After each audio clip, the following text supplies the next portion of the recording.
The political world has been transfixed by the idea that Joe Biden is now more likely to lose than to win. And I've told you before, we can't report on the future, we don't do predictions, and none of that may turn out to be true, but the perception of that is certainly percolating.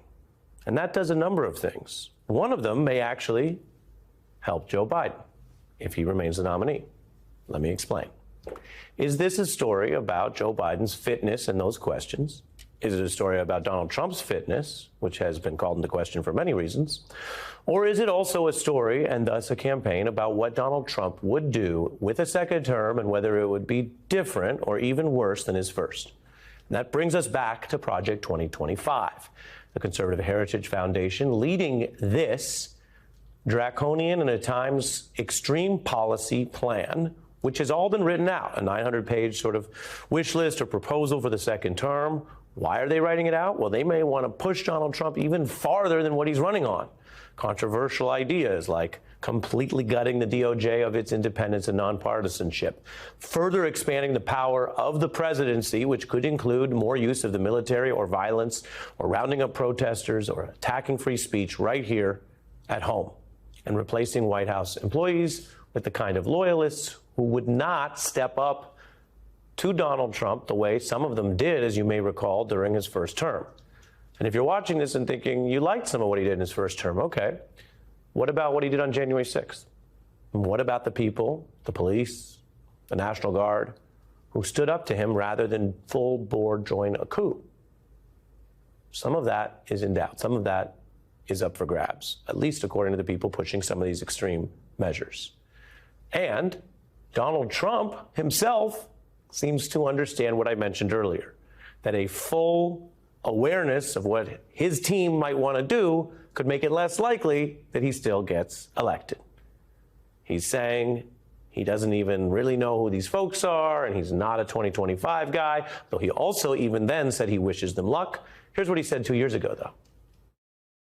Heritage does such an incredible job, and they're going to lay the groundwork and detail plans for exactly what our movement will do and what your movement will do when the American people give us a colossal mandate to save America. And that's coming. That's coming. Heritage is going to give you a written plan, and they have. And now that plan, and this is the only good thing you can say about transparency, even with all the cynicism out there, that plan has started to get noticed. Indeed, we told you last night it has been Googled more in the last week than Taylor Swift herself. Some of that Googling may be just curious. Some of it may be people who like the ideas, but apparently a lot of them don't.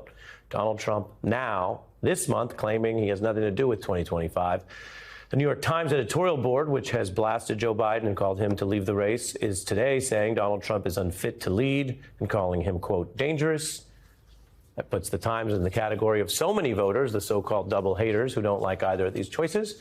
We're back with Obama campaign veteran Che Kominduri.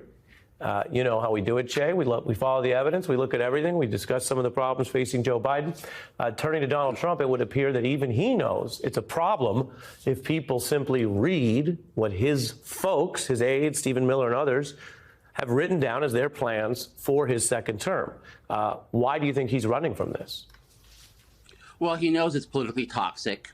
He knows that his debate performance, even though we've all talked about Joe Biden, his debate performance was terrible, that he came across as mean, as a bully, as authoritarian.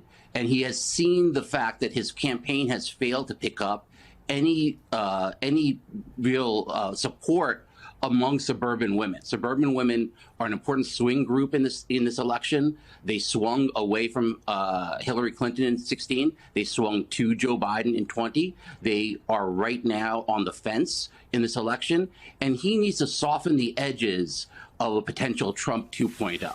That is exactly what he's doing by distancing himself from Project 2025. Don't believe it, though. And politically, and we were actually discussing this in the newsroom around the office, why do you think they went with such a detailed plan? I think that they did so because they are giddy. They can't help themselves. I think that there is a sense that, oh, we're going to easily beat this old man, Joe Biden, in November. The Democrats are weak. He is weak. So I think that what you saw was a kind of boastfulness and a kind of zeal because they thought victory was imminent. If you think about it, like Watergate occurred when the Nixon people were assured that they were going to win in the fall. Chris Christie's Bridgegate occurred when his people were assured that they were going to win in the fall. I think that same mentality seeped into the creation of Project 2025. The whole fallout for Biden since the debate rests on this one premise that he did, allegedly, so poorly that he can't recover with voters. The Democrats going public against Biden don't say he can't handle the job today or he can't go to the NATO summit today. They merely argue the debate was such a political disaster that he can't handle campaigning and has lost the voting public. So Biden's prepping for tonight, and he's largely trying to overcome that view or win voters back. So we have something for you that's kind of interesting as we continue to follow, as I told you, the different evidence out there. And evidence is not always conclusive. But what if that whole talk of the debate shifting everything is actually overblown under data? There is evidence that Biden was trailing anyway going into the debate. Our guest, Jake Lumenduri, just mentioned that. That's why his team pushed for an early debate. But now there are independent experts with new data that says there actually is not a ton of evidence that Biden is doing even worse than that since the debate among people who viewed it. In other words, he may still be behind. He may even still be about to lose, but he's not more behind because of the debate, according to these researchers who surveyed the same set of people before and after the debate and found, quote, little impact on voter precedence. These are on voting preference, I should say. Now, these are people from Northeastern. They're academic researchers and pollsters. Biden's support actually stood slightly above Trump. 94% of those who said they were with Biden for the debate still prefer him. A lower 86 of pre-debate Trump supporters say they still support Trump after the debate. And basically no significant number of people actually changed their minds. And so when you look at that number, Che, I want to be very clear with viewers. That number is not exactly apples to apples because Trump may have had more supporters going in. But this idea that the debate would drastically move people, at least according to those researchers, is exaggerated. Your thoughts? Yeah, look, Donald Trump is not popular. People do not like Donald Trump. In fact, most Americans hate Donald Trump. There is a reason that Donald Trump he was not, by the way, good in that debate. He was very poor in that debate. And I wish Joe Biden had been better and been able to show everybody like how the lies and the deceit and the record of Donald Trump is just awful and nobody should consider them. So the problem is not Donald Trump. The problem is that Joe Biden is losing voters, not to Donald Trump, but to the couch. He is losing voters to third parties. That is actually what's happening. It is because voters do not believe the president has the fitness to be president again for another 4 years. And the debate was supposed to put to rest those questions. We need a strategy. Joe Biden needs a strategy to turn that around in a big, bold way for us to continue, because voters are simply not going to tune us out. They're not going to show up at the polls, or they're going to vote third party. It's not about them voting for Donald Trump.